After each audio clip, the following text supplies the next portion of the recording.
Bonjour à toi et bienvenue dans le podcast Les Sentiers du Possible. Je suis Alexandra Ridou, coach certifiée et fondatrice de Randose, pour t'accompagner à cheminer vers une vie pleine de sens et d'impact. Chaque lundi, je te partage mes réflexions et outils pour t'aider à atteindre les sommets de ton épanouissement. Et les mercredis, je te laisse découvrir une interview inspirante d'invités qui vivent la vie qui leur correspond vraiment. Ah, et j'ai oublié, je t'invite à écouter chaque épisode en marchant. Les neurosciences l'ont démontré, marcher te permet de prendre plus de recul, de développer ta créativité et ainsi prendre les meilleures décisions pour vivre la vie qui te fait vibrer. Salut Pauline, ça va bien? Hello Alexandra, super. Et toi? Ouais, très bien, je suis ravie d'avoir sur le podcast Pauline Philibert dit J'aime, qui est pour moi un peu une référente sur LinkedIn, sur l'entrepreneuriat. Comment justement, toi, Pauline, pour ceux qui ne te connaissent pas, tu te décrirais, tu te présenterais? Très bonne question déjà au début. Moi en général, je me définis comme une grande amoureuse de la vie. J'aime vivre, j'aime tester plein de choses, j'aime voyager, tu vois, j'aime découvrir de nouvelles manières de penser, de nouvelles cultures, de nouvelles manières de voir la vie. Quand je voyage, tu vois, j'adore déguster tout de suite le plat local ou manger ce qui est traditionnel là-bas. Donc ouais, j'aime vivre, découvrir de nouvelles choses, apprendre, me former. Et puis j'aime créer des choses. C'est pour ça aussi que je me suis lancée à mon compte. J'aime créer. En fait, j'aime la partie au début d'un business, tu vois, où tu crées la chose, créer de nouveaux projets. Et je pense que c'est ça qui m'a amenée vers l'entrepreneuriat aussi. Et ce qui explique que tu as déjà créé pas mal de choses depuis le début, Ouais. du coup, si tu as, si tu ce goût pour la création. Dès que ça commence, tu vois, à bien tourner, entre guillemets, je m'ennuie en fait. J'aime recréer des nouvelles choses. C'est top. Dans ce Mm. podcast, on parle beaucoup de quête de sens, quête d'impact. Aujourd'hui, sur une échelle de 1 à 10, tu dirais à quel point tu as une vie pleine de sens et d'impact? Ah, elle est bien cette question. Euh, hmm, Très bonne question. Je pense que je mettrais 8. Je peux faire mieux. Et en même temps, je dirais que pour moi, la quête de sens, c'est une quête en fait, justement, c'est un chemin et je sais même pas si on peut vraiment un jour atteindre l'objectif et aller à 10/10. Tu vois, enfin, Ouais. le plus important pour moi, c'est justement cette quête et ce chemin-là et cette recherche que tu fais constamment. Et je pense que l'alignement de façon parfaite, il existe. Enfin, après, c'est mon avis, mais je pense qu'il n'existe pas vraiment. Tu es constamment en train de te réaligner par rapport à différents domaines de ta vie, par rapport à ce que tu veux. Donc ouais, je mettrais 8. Ouais, je suis assez d'accord avec toi sur le fait que le 10, je sais pas s'il n'est pas atteignable, mais il n'est pas souhaitable.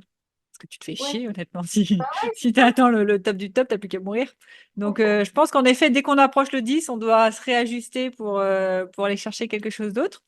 Qu'est-ce qui manque, par contre, pour que tu arrives à un 9? Tu dirais que c'est quoi le truc qui te manque? Qu'est-ce qui manque? Euh, hmm.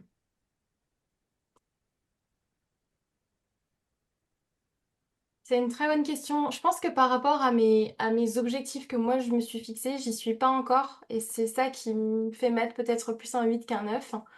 Euh,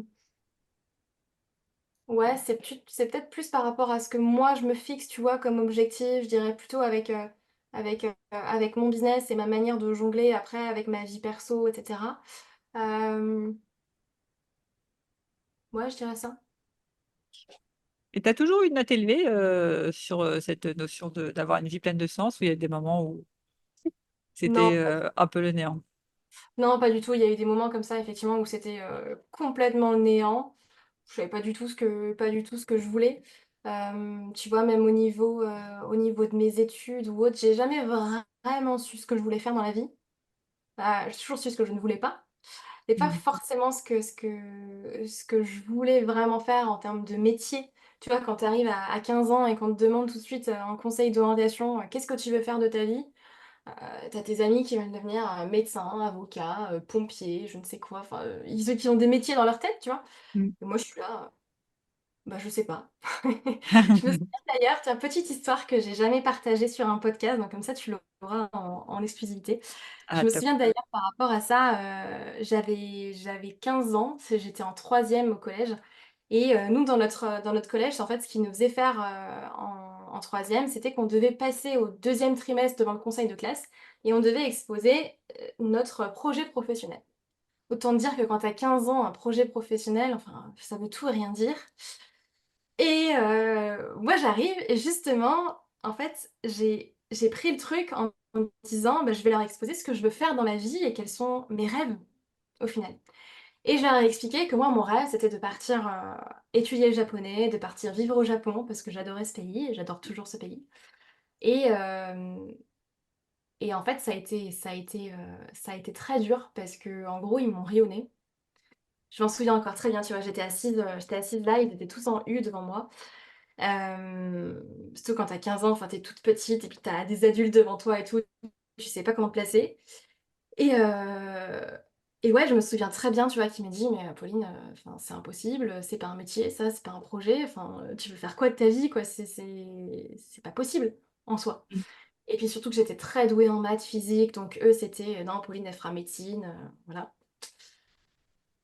Et je pense que ça a été la première fois, tu vois, où je me suis pris une grande claque et que je me suis dit: «Mais en fait, pour moi, réaliser ses rêves, c'est plus important que juste trouver un métier ou te dire: «Bah, je vais me mettre dans une voie parce que je suis bonne là-dedans».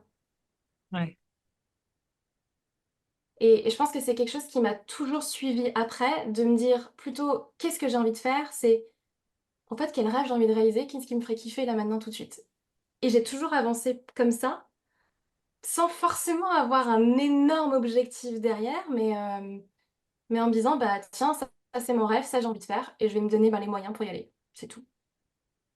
C'est, waouh, j'ai pas les mots, c'est incroyable parce que ça fait preuve, je trouve, d'une maturité en troisième qu'à titre personnel, moi, j'ai pas du tout eu, hein. Clairement, on me disait: «Tu veux faire quoi?» J'essayais de rentrer dans les cases. Bon, comme toi, je trouvais pas la bonne case, mais j'essayais de rentrer dans les cases et c'est je trouve, tu vois, moi qui suis maman, je me dis: «Mais en fait, c'est comme ça que je devrais aussi te présenter à mes enfants», tu vois? C'est pas du tout quel métier tu veux faire, mais quel rêve tu veux faire et à partir de là, quel métier te permet de réaliser tes rêves et c'est vrai qu'on oublie très souvent le point de départ, c'était juste qu'est-ce que tu veux faire de ta vie et après trouver, le métier autour de ça.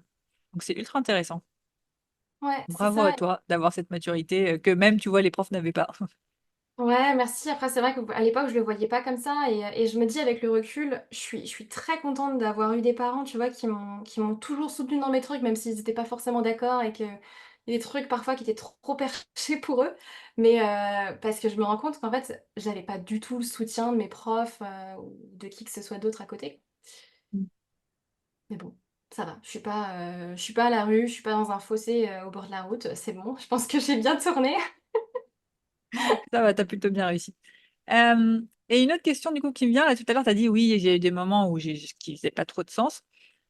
Tu as en tête un moment où tu pourrais nous partager justement qu'est-ce qui t'a fait dire: «Là, il y a pas de sens» et qu'est-ce qui t'a comment tu as fait pour réajuster? Parce que souvent quand on est dans une situation où on est un peu dans le flou, on voit pas le sens, c'est dur de se réajuster. J'en ai 2 qui me viennent en tête, 2 moments. Le premier ça a été, quand je suis rentrée du Japon. Donc je suis partie toute seule au Japon, j'avais 19 ans, et je suis restée à peu près une bonne année là-bas. Bah et pour moi, donc comme je te disais, c'était mon grand rêve depuis mes 13 ans. C'était, je veux partir au Japon, j'ai pris des cours de japonais, je parle japonais, enfin voilà, c'était mon truc, mon objectif. Et en fait, quand je suis rentrée, je me suis dit: «OK, maintenant, bah, j'ai 20 ans, qu'est-ce que je fais de ma vie?» Tu vois, c'était comme le truc de j'ai atteint, ce qui me prenait, 99 de ma charge mentale ces 7 dernières années. Qu'est-ce que je fais maintenant? Et j'ai eu un énorme passage à vide qui, je pense, a duré 1 an, 2 ans, le temps que je finisse, tout mon master après, en me disant, «Bah, je sais pas quoi faire en fait. C'est quoi mon prochain rêve? C'est quoi le prochain truc que j'ai envie de créer?» Bon spoiler, j'ai lancé ma boîte après, donc ça a été mon prochain projet.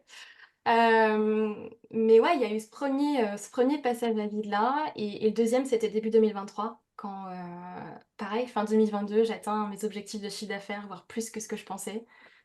C'était voilà, mon goal il est atteint, et heu et en fait, j'ai eu une perte de sens énorme dans ma boîte, début 2023, heu, qui a mené à un gros épuisement, à pas mal de choses, de remise en question.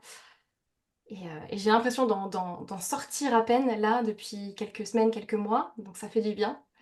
Euh, ouais, Ouais, il y a donc ça. finalement, tes pertes de sens, elles sont à chaque fois venues quand tu as atteint justement un palier, un objectif, et du coup, bah, c'est quoi le truc d'après, quoi. Mm. Ouais, c'est Et vrai. selon toi, quelles questions tu t'es posées ou qu'est-ce qui t'a aidé justement à dire, bah, c'est là la prochaine étape? Toi, c'est comment tu construis ton prochain objectif quand tu arrives à ce palier où tu as l'impression, bah, je fais quoi maintenant? C'est une bonne question. Je sais pas trop. Pour moi, ce qui m'a aidé, c'est de sortir de ma grotte, déjà. Dans les deux situations, c'est plutôt que de ruminer en fait dans mon coin et d'essayer de me poser moi-même en fait ces questions-là, c'est de sortir de ma grotte, d'aller au contact des gens, d'en parler.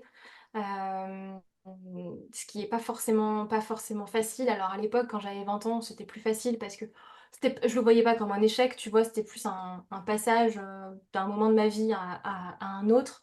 J'ai assisté à plein de séminaires qui m'ont permis de me poser les bonnes questions, de voir plus grand que ce que je voyais déjà. Et d'ailleurs, je me souviens très très bien, 2000, du coup c'était en 2018, je rentrais du Japon et je vais à un séminaire et puis dans ma liste de rêves, il nous fait noter une liste de rêves et je note ouvrir ma boîte à l'âge de mes 30 ans. 2 ans après, j'avais ouvert ma boîte, quoi. J'avais 22 ans, du coup. Non, j'avais ouais, 21 ans, 22 ans.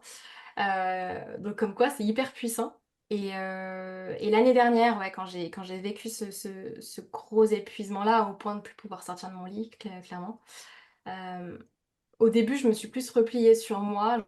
Je voulais pas en parler. Moi, je le vivais vraiment comme un échec, tu vois. Quelque chose, Hmm. ça va pas, c'est pas normal. Et ça a commencé à aller mieux, en fait, quand j'en ai parlé. Ouais, donc c'est vraiment le fait de t'ouvrir aux autres et de quoi parce que du coup, ça fait un peu écho à moi. J'ai fait une période de dépression et finalement, ce qui m'a aidé, c'est le moment où j'ai commencé à en parler. C'est ça que tu dirais, c'est vraiment le fait juste d'extérioriser Bah, la chose ou d'aller voir aussi les bonnes personnes qui vont t'aider à te poser les bonnes questions. les deux, en fait, parce que aller voir les bonnes personnes, ça m'a permis d'externaliser et de mettre des mots, en fait, sur tout ça. Et je sais pas, ça va peut-être paraître peut-être un petit peu cash de dire ça comme ça, mais j'ai envie de dire ce qui m'a aidé, c'est d'arrêter de me positionner en tant que victime en fait de cette situation-là et ouais, de prendre mes responsabilités et d'aller de l'avant en fait. De dire ok, bah il y a ça aujourd'hui, je ressens ça, voilà ce qui se passe, mais c'est pas une fatalité en fait. Je peux aller vers autre chose et de m'autoriser à voir plus grand. Ouais, donc c'est de bien comprendre. En fait, cette position de victime que tu te mets, c'est je peux pas avoir plus grand. Et le changement, du coup, c'est Bah, plutôt que de allez, me je me dire remets à rêver parce que j'ai oublié de rêver, c'est ça? ouais, c'est un petit peu ça. Plutôt que de me dire, en fait, voilà ce qui m'arrive à moi et ce que je subis, me dire, ok, il y a ça, c'est juste prendre du recul, tu vois, prendre de la hauteur sur la situation, dire, bah, il y a ça qui se passe, voilà ce que je ressens, voilà ce que ça me fait vivre, ok, je mets des mots là-dessus. Et maintenant, c'est juste, à partir de maintenant, qu'est-ce que je fais de tout ça, qu'est-ce que j'apprends, qu'est-ce que j'en tire comme leçon et qu'est-ce que je veux vraiment dans ma vie. En fait, tu vois, je reviens toujours à l'idée de c'est quoi mes rêves, qu'est-ce que je veux réaliser, qui je veux être. Et Ouais, après, revenir le aux moyen, bases, il ouais. vient tout seul, hein. Ok. Non, c'est très intéressant ce que tu dis parce que je le vois beaucoup dans les entrepreneurs. On se fixe des objectifs et en effet, soit on arrive à l'objectif et on se dit pff, épuisement, le corps qui relâche, bah du coup, je fais quoi maintenant? Soit on n'atteint pas ses objectifs et on vient à l'épuisement avant d'atteindre ses objectifs. C'est quoi, du coup, d'ailleurs, pour toi? Est-ce que tu en as tiré des leçons un peu de comment tu pourrais éviter cet épuisement à l'avenir? Moi, j'ai beaucoup revu ma notion du succès cette dernière année. Ma vision du succès, elle a énormément évolué. Avant, c'était, si on s'était parlé, tu vois, début 2023, fin 2022, début 2023, c'était moi, je vise le million d'euros de chiffre d'affaires, voire plus. Enfin, et puis j'y vais en mode, enfin, on y va quoi. Je trace ma route et j'assimilais beaucoup la réussite avec le chiffre d'affaires et avec la notoriété qu'il y avait avec. Et au final, il y avait beaucoup d'ego en fait là-dedans. Euh, Aujourd'hui, moi, je le vois beaucoup plus. dans le sens où mon business vient comme un moyen pour réaliser un objectif et réaliser mes rêves. Tu vois, que je fasse 100 000, 1 million, 10 millions d'euros de chiffre d'affaires, je m'en fiche. Du moment que ma marge, elle est suffisante pour un, vivre, deux, voyager, trois, profiter de ma famille, et puis faire ce que j'ai envie de faire et réaliser ce que j'ai envie de réaliser, ça me va. Et si c'est pas indiscret, c'est quoi en ce moment ton rêve le plus fou? Euh, j'en ai plein. Mon rêve le plus fou, honnêtement. Alors pareil, ce sera une exclusivité pour ton podcast. Ça reste encore tellement lointain dans ma tête que parfois je me dis, Pauline, tu rêves peut-être un petit peu trop.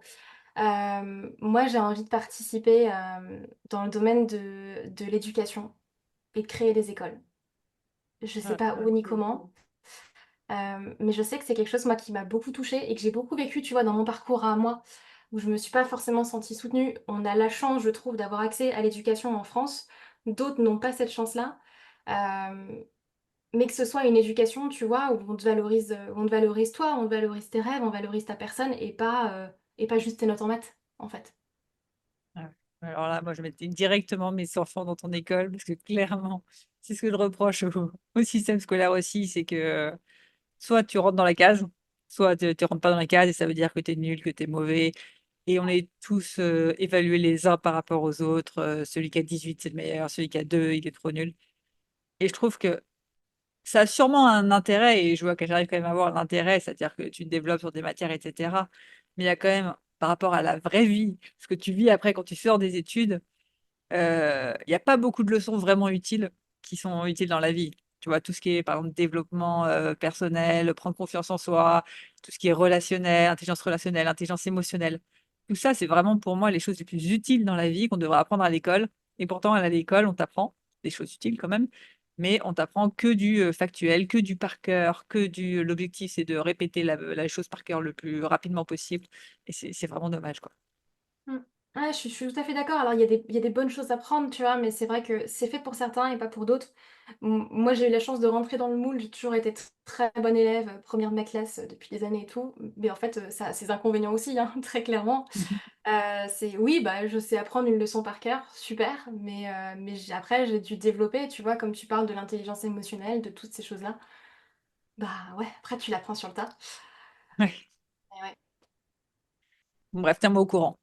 Ouais, Mes enfants sont encore petits, donc tu as encore un peu de temps. Mais tu vois, le primaire, il est quand même dans 3 4 ans. Il va falloir que tu te dépêches. ça bouge là. Bon, et si possible sur Grenoble, bien évidemment. Je ferai mon mieux. En, ouais, en tout cas, un super rêve. Merci de nous l'avoir partagé en exclusivité. Il y a un autre point que je voulais aborder avec toi. Du coup, tu accompagnes des entrepreneurs à lancer et développer leur activité. Si je dis pas de bêtises, donc tu fais aussi de la prestation pour des entrepreneurs qui sont à un plus haut niveau. Est-ce que tu penses, ouais, je connais un peu la réponse, mais le chiffre d'affaires est corrélé au sens qu'on a dans notre vie? C'est-à-dire, est-ce que tu vois que toi je crois que tu accompagnes des entrepreneurs qui sont à un niveau pas débutant, mais ont quand même au début de leur entrepreneuriat, versus quand tu fais de la prestation des autres entrepreneurs qui ont pété les plafonds. C'est quoi les différences principales? Est-ce que ceux qui ont pété les plafonds, ils ont vraiment plus grandi, ils sont plus proches de cette quête de sens? Ou non, c'est pas proportionnel à l'évolution? Est-ce qu'il y a des trucs que tu remarques qui sont que chez ceux font beaucoup de chiffre d'affaires, d'autres qui sont que chez ceux qui ont moins de chiffre d'affaires? C'est quoi les différences en fait finalement? C'est une bonne question. Honnêtement, aujourd'hui, dans les personnes que j'accompagne, il y a autant des personnes qui débutent, qui vont chercher leur premier client, que des personnes qui font 100 000, 200, 500 000, 1 million, 3 millions. Le plus avancé fait 15 millions par an. Donc, en fait, c'est très large, très vaste. Et en fait, honnêtement, en fait, ça n'a pas de lien. C'est pas du tout lié. La recherche de chiffre d'affaires avec la quête de sens, pas du tout. Pas du tout lié. Et à un moment donné, moi, plus j'avance et plus je rencontre en fait d'entrepreneurs, plus je me rends compte que le business, bah, c'est Jérémy Coleman qui le disait semaine dernière que j'ai rencontré à un mastermind. Le business, c'est des maths. C'est juste des mathématiques en fait. Alors moi qui étais très douée en maths, je suis très contente du coup de l'apprendre. Mais le business, c'est juste ça. C'est juste celui qui gagne, c'est celui qui fait rentrer le plus de personnes dans son tunnel. Point, en fait. Et celui qui est juste le plus visible, bah, c'est celui qui met le plus d'argent dans la publicité à un moment donné. C'est tout. Et le chiffre d'affaires, bah, c'est juste au final le résultat de tout ça. À quel Ouais, point donc, tu fais rentrer plus de monde dans ton tunnel, mais ça n'a rien à voir avec une notion de réussite, avec une notion de sens dans ton activité. Pas du tout.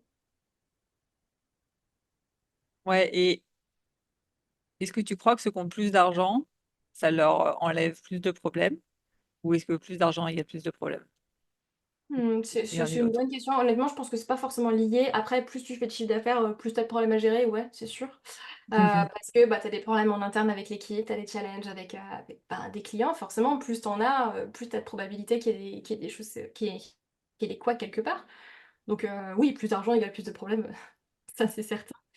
Après, voilà, faut être OK avec ça. Moi, je suis prête à l'accepter parce que je sais que pour réaliser mes rêves derrière, j'ai besoin d'argent. Hmm. Tu vois, si je veux créer cette école-là, je ne sais pas encore du tout à quoi elle va ressembler, quel est le projet, etc. Mais je sais que quoi qu'il arrive, il va falloir beaucoup d'argent. Parce Ouais. que grand impact, ben, il me faut beaucoup d'argent pour ça. Donc, je suis prête à faire, je suis prête à aller jusque-là pour pouvoir le faire. Ouais, le sens, il est derrière cette question de pourquoi tu veux faire plus d'argent finalement. Ouais, exactement, exactement, c'est ça. C'est quel sens tu donnes à ton chiffre d'affaires, en fait, plutôt. Oui. Tu veux faire 100 000 € cette année, tu veux faire 1 million, ok, mais quel est l'objectif derrière?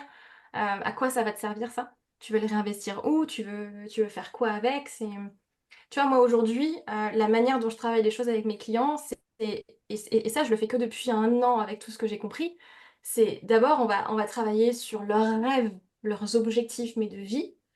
Et ensuite, on va aller lister, ok, pour réaliser ce rêve-là, tu as besoin de quoi? D'un Mm. point de vue matériel, mais d'un point de vue humain, d'un point de vue financier, tu as besoin de quoi? Et cet objectif financier-là, on va le reporter dans les objectifs financiers de la boîte. Ouais. Et donc, du coup, tu as besoin de combien de chiffre d'affaires, de vendre combien d'offres, de combien de clients, etc., etc. Et donc, on cale le plan d'action, non pas sur un objectif fantabulesque là, de ce qu'on voit partout, des 10 000 par mois ou du 1 million, etc., mais de vraiment comment ça va venir servir ta vie. Ce que j'aime bien dire d'ailleurs, c'est pour savoir si l'objectif que tu poursuis, il est bon pour toi ou pas, c'est et si tu échoues, est-ce que tu es prêt quand même à faire tous ces efforts-là? Parce Ouais, que si tu le fais justement juste pour le chiffre d'affaires, pour le chiffre d'affaires, globalement, si tu échoues, tu as juste le seum et tu dis: «Ah, j'ai perdu 3 ans à me battre pour rien». Alors que si tu es prêt à dire que même si tu échoues, tu as kiffé tes 3 années, tu as pris du plaisir, tu as appris, tu as fait des choses qui sont importantes pour toi et tu as kiffé le chemin, bah, c'est que tu poursuis un objectif qui est vraiment bon pour toi, quoi. Et ça revient un ouais, peu du coup à ce que tu as dit, c'est-à-dire rattacher l'objectif financier derrière un objectif plus grand, un pourquoi plus grand, pour mettre du sens dans tout ça. ouais, tout à fait. Je suis tellement d'accord avec toi. Et c'est là où l'argent devient un moyen, c'est pas une fin. Ouais, C'est exactement. combien tu gagnes en fait. C'est pas ça l'objectif. C'est qu'est-ce que tu veux faire avec.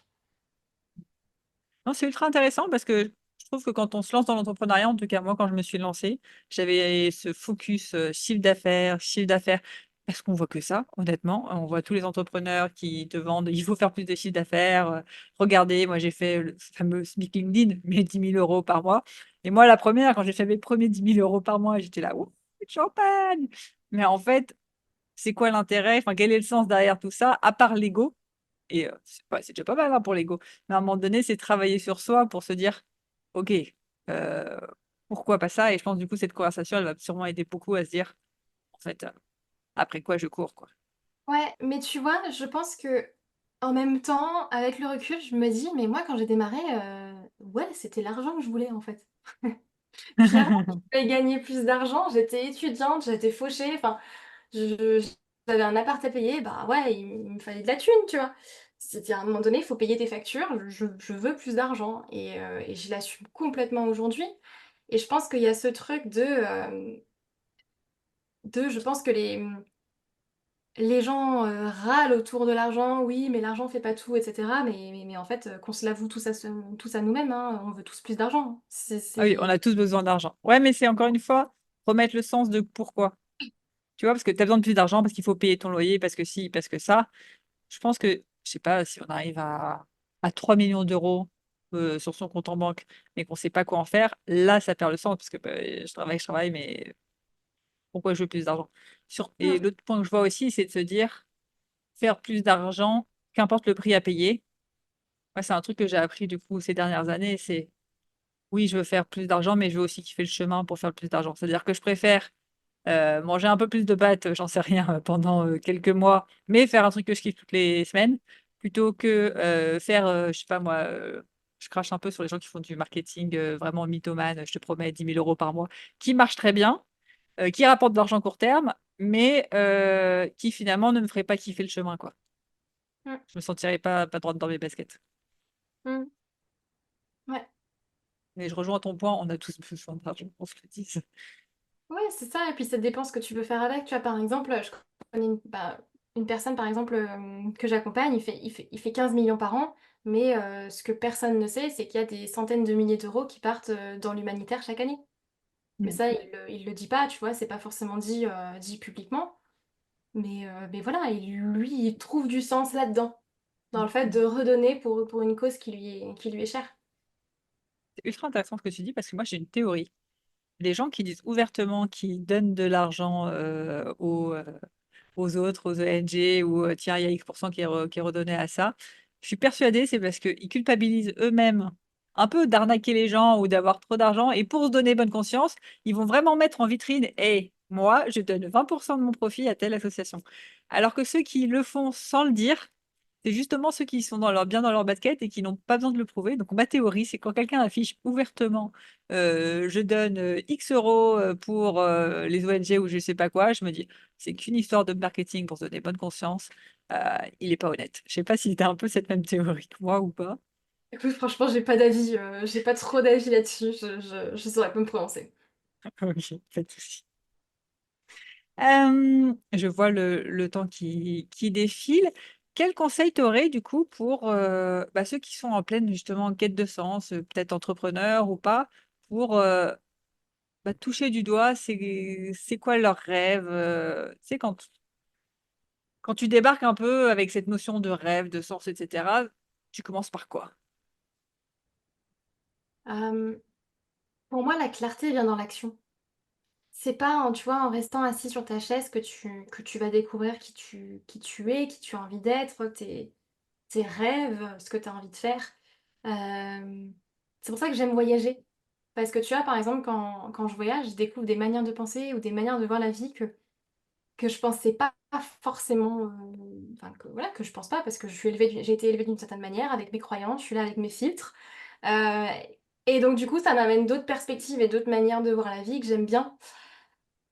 Donc, tu vois, c'est pour ça que je disais tout à l'heure que quand les périodes où j'étais perdue, moi j'aime bien sortir de ma grotte et puis aller à la rencontre des gens et que c'est ça qui me nourrit. Donc pour moi, le meilleur conseil que je peux donner, c'est ouais, passer à l'action, tester de nouvelles choses en fait et puis voir ça nous plaît pas, tant pis. Je veux dire, tu tombes, tu te relèves, c'est pas grave en fait. C'est vrai. Je mets souvent une pression de dingue sur il faut absolument que ça marche, mais finalement, Ouais. Tu vois, pour la petite histoire, enfin, avant de lancer le business que j'ai aujourd'hui, je faisais de la traduction et de l'interprétariat, ça n'a pas marché. J'ai fait de l'e-commerce, ça n'a pas marché. J'ai fait de la création de site internet, ça n'a pas marché. Enfin, bon, à un moment donné, ouais, il y a plein de choses, tu testes, ça marche pas, c'est pas grave, t'avances, tu te relèves. c'est un super message. Et j'aurais bien aimé finir là-dessus, mais en même temps, tout à l'heure, tu as parlé d'un truc et j'ai envie de rebondir dessus, donc on Ouais. finira pas sur ce super message, mais qui est quand même un super message. Tu parles de voyage. J'adore voyager. C'est quoi, et j'adore les histoires de voyage.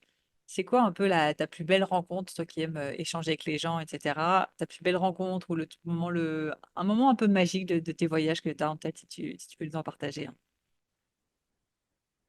Ah, faut que je choisisse un seul. Bon, tu Ah, peux nous en partager plusieurs si tu veux. c'est la question trop dure. En fait, je pense que étonnamment, ce que j'aime quand je voyage, c'est que je rencontre d'autres cultures et je rencontre d'autres personnes, d'autres manières de penser. Et en même temps, ça me fait moi revenir à moi. Je sais pas si ça fait sens pour toi. De toute façon, moi, j'adore voyager pour ces mêmes raisons, hein. Et Tu vois qu'il y a autre chose que ton quotidien, en fait, et que ouais, tout et humain, on est lié par quelque chose, même si on est totalement différents, on est tous liés. totalement. Et tu vois, une expérience que j'ai adoré vivre, par exemple, c'était une retraite silencieuse que j'ai faite à Bali. Il y a maintenant 1 an et demi, et qui a été pour moi très transformatrice, très très inconfortable, où j'en pleurais parce que j'étais pas bien. T'es toute seule, enfin dans les rizières, pas de téléphone, pas d'ordinateur, je savais même pas quelle heure il était, et à part avec le soleil, tu vois pas quelle heure il est. Enfin, sans parler pendant plusieurs jours, c'est hyper C'était combien de inconfortable. temps? Qu'est-ce que j'ai fait? J'ai fait, je crois, 4 5 jours. Ouais, c'est pas mal, hein.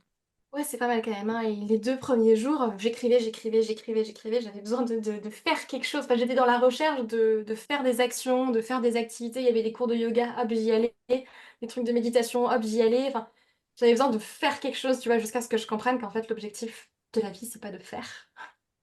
C'est juste d'être, en fait, et d'être là, en fait, de profiter de ce que t'as, j'ai envie de dire de l'amour des gens, de l'amour que les gens peuvent accueillir. Et c'est souvent ceux qui ont le moins, qui ont le plus d'amour à t'offrir d'ailleurs, de ce que j'ai vu dans mes voyages. Mm. Euh, et pour moi, cette expérience-là, tu vois, elle a été énormément transformatrice. Je suis rentrée, mais avec une telle clarté d'esprit sur ce que je devais mettre en place, enfin, sur ce que je devais, oui, faire, mais faire différemment. Et sur la manière dont j'avais envie de vivre. Et c'est là, tu Ça, vois, où j'ai trouvé un autre sens aussi dans ce que je faisais. ça m'intrigue énormément parce que en ce moment, mes prises de conscience, c'est que je suis énormément dans le faire. Mais tu vois, faire une retraite silencieuse, ça me tétanise. Je me dis, mais je vais me faire chier toute seule avec mes pensées. Là, ça va être l'horreur, l'horreur du vide. Et je suis curieuse, du coup, que tu peux nous en dire un peu plus concrètement, quels sont ces changements que ça t'a apporté? En quoi, tu vois, tu fais plus les choses de la même manière? Pour moi, c'est très subtil en fait, parce que justement, ça n'a rien à voir avec le faire, c'est plus avec l'être. Euh, je trouve que je suis beaucoup plus peut-être présente dans le moment présent. Tu as moins, même si ça m'arrive toujours de retomber là-dedans, mais moins dans la course, toujours du toujours plus, toujours plus, toujours plus. Je pense que grâce à ça, j'ai peut-être plus une qualité de présence, on va dire, plus importante. Euh, ouais, la présence, l'écoute, le fait juste parfois d'être là et de profiter, d'être juste bien, tu vois, de cultiver aussi la gratitude plutôt que de rechercher le toujours plus, toujours plus, toujours plus. Enfin, moi, le syndrome de la bonne élève et le perfectionnisme, hein, t'inquiète pas, hein, j'ai grandi avec, je l'ai. Mhm. Donc je vois très bien ce que c'est. Et ouais, juste être là, là et Et maintenant. 4 jours de retraite silencieuse, ça suffit à faire ce changement? Quel pardon? 4 jours de retraite silencieuse, ça suffit à faire ce changement? Pour moi, oui. Après, ça, c'est un chemin Ça, petit ça à petit. Tu vois, plein d'expériences que j'ai pu vivre qui mènent à ça et mènent à cette réflexion. Mais cet événement-là en particulier a changé beaucoup de choses, ouais. Ouais, ouais. Mais tu vois, au début, c'était hyper inconfortable, hein, je te rejoins, hein. Quand je suis arrivée, je me suis dit, bon, bah qu'est-ce que je fais maintenant? Je fais quoi? Moi, j'allais me coucher le soir, il était 20h. À 20h, je me disais, bon, bah qu'est-ce que je fais? On va se coucher. Bah, on va se coucher, écoute, hein, je crois que j'ai lu 4-5 livres épais comme ça. De fou, j'ai jamais autant lu en si peu de temps. Euh, mais à la fin, j'ai adoré. Ce qui en est ressorti, en tout cas, j'ai beaucoup aimé. J'ai eu beaucoup de mal, par contre, à revenir à la vie normale et au bruit. Ouais. Ça a été un énorme choc de retrouver, tu sais, le bruit des voitures, le bruit des scooters, des trucs, les gens qui parlent. Oh là là, je me sens oppressée tout de suite. Donc ouais, j'ai bien envie d'en faire un rituel, de partir assez régulièrement comme ça, juste me retrouver avec moi-même. Ça donne envie d'ajouter à ça à ma liste, tu vois, de mes rêves, en fait. Ah ouais, Des choses à faire, tu vois. Les retraites silencieuses. Tu me l'as bien vendu, tu vois. C'est un truc qui me faisait peur et qui m'attirait pas beaucoup. Mais en t'écoutant, je pense que c'est peut-être ce dont j'ai besoin. ouais, voilà. Et petit conseil, et pour tous ceux qui nous écoutent, pensez à prendre une montre avec vous si vous partez en retraite silencieuse, parce que moi, je ne savais pas quelle heure il était. Mais c'est pas l'objectif justement d'être déconnecté totalement de l'heure et... Alors si, mais je t'avoue qu'au début, c'était trop inconfortable. Enfin, finalement, tu vois, je me dis, j'aurais bien aimé... Enfin, la seule manière de savoir quelle heure il était, c'était quand j'entendais le gong pour dire qu'il était temps d'aller manger.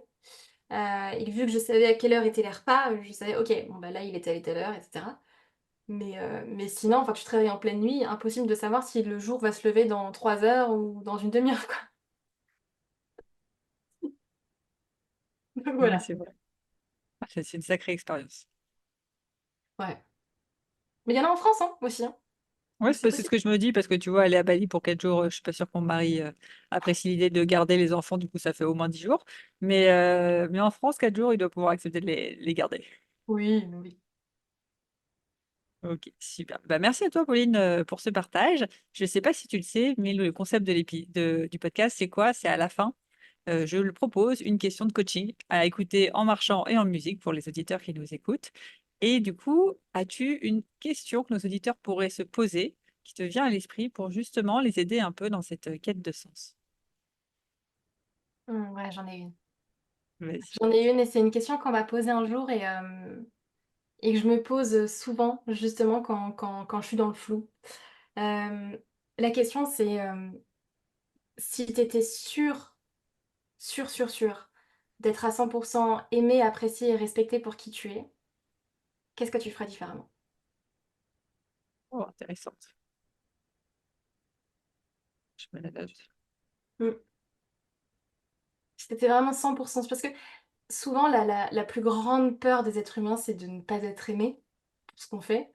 Et du coup, ouais, la question que j'aime bien poser, c'est si tu étais sûr en fait d'être aimé, qu'est-ce que tu ferais? Qui tu serais? Quels sont les rêves que tu réaliserais? Je serai intéressant. C'est mon gros sujet du moment. Là, je suis en train de lire le livre. Je ne sais pas si tu l'as lu. Il est génial. Le courage de ne Oui, pas être aimé. ouais, je l'ai lu quand j'étais en Thaïlande. J'ai adoré ce livre. Ouais, Ouais. Bah, génial. Je suis en train de le lire. Du coup, c'est dans la thématique. C'est top. voilà, parfait. Super. Et bah, pour ceux qui nous écoutent, restez bien jusqu'au bout pour avoir votre petite question de coaching. Et en attendant, Pauline, où est-ce qu'on peut te retrouver? Eh bien, écoute, sur LinkedIn, Pauline Philibert Digem, principalement. J'y partage, ou en tout cas, j'ai prévu de reprendre une communication régulière pour partager justement bah, un peu les coulisses, mes réflexions sur l'entrepreneuriat, sur la vie, sur tous ces sujets-là. Ouais, principalement LinkedIn.